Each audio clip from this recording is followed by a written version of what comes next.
রাখছি, কিন্তু ভিডিও জমতে জমতে মানে এমন একটা অবস্থা, এখন আমি নিজেই যখন ভিডিও মেক করতে বসি আমি নিজেই বুঝতে পারি না আসলে কি আমি এই ভিডিওটা আগে দিয়ে ফেলছিলাম নাকি আজকেই প্রথম দিচ্ছি। তার উপরে যদি আবার মনের মতো করে ভিডিও মনে হচ্ছে না দিতে পারি, মানে কেমন লাগে ভাবেন তো। আর আপডেট তো আছে, এখন ওই ভিডিওগুলো আমি কি করব বলেন।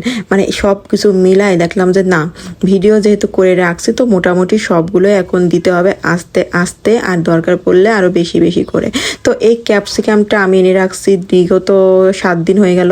তো 7 দিন হয়ে গেল এই ক্যাপসিকামটা আমি এনে রাখছি। তো এটা আমি রান্না করব করে আর রান্না করা হয় না। আসলে ঘরের মতামত যদি এক না থাকে যে সবাই কি খাবে, তাহলে তো মানে জিনিস এইসব নিয়ে এসে ফেলা রেখে লাভ নেই, তাই না। আমার অনেকদিন ধরে ইচ্ছা হচ্ছে একটু কিছু রান্না করব, কিন্তু মানে ফ্রাইড রাইস করব আর কি। তো এর জন্য তো একটা সময় সাকিবের দরকার আছে বা মানুষের দরকার আছে যারা খাবে, একার জন্য তো আর ওইসব দরকার নেই।